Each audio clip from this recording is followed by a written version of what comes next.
গাজীপুরে সাংবাদিক হত্যার প্রতিবাদে কুষ্টিয়ায় মানববন্ধন। গাজীপুরের চন্দনা চৌরাস্তায় কুপিয়ে নৃশংসভাবে সাংবাদিক আসাদুজ্জামান তুহিনকে হত্যার ঘটনায় জড়িতদের দৃষ্টান্তমূলক শাস্তির দাবি কুষ্টিয়ায় মানববন্ধন করেছে সাংবাদিকরা।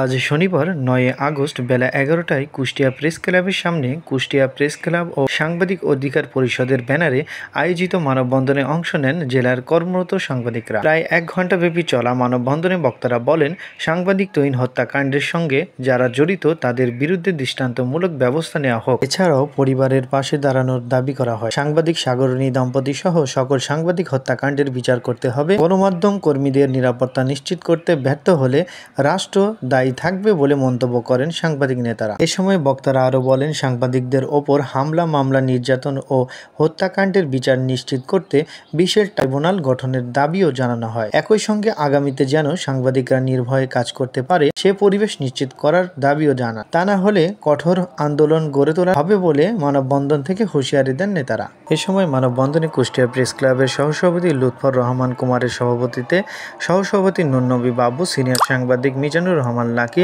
ঢাকাস্থ কুষ্টিয়া সাংবাদিক ফোরামের সভাপতি আবু বকর সিদ্দিক, প্রেস ক্লাবের কোষাধ্যক্ষ এম লিটনুজ্জামান সহ প্রেস ক্লাবের সদস্য ও বিভিন্ন ইলেকট্রনিক ও প্রিন্ট মিডিয়ার জেলা প্রতিনিধিগণ উপস্থিত ছিলেন। আপনারা ২৪শে ৫ই আগস্টের আগে যেমন অপরাধ প্রশাসন হিসাবে আপনারা দায়িত্ব পালন করেছেন বাংলাদেশে, এখনো যদি সেই দায়িত্ব পালন তারা অপরাধীর বিচার করে না। এই রাজ্যে খনি, চাঁদাবাজি এবং যারা নানান রকম দুর্নীতির সাথে জড়িত তারা প্রশংসিত হয়। আসামিদের দ্রুত গ্রেফতারের দাবি জানাচ্ছি। এছাড়াও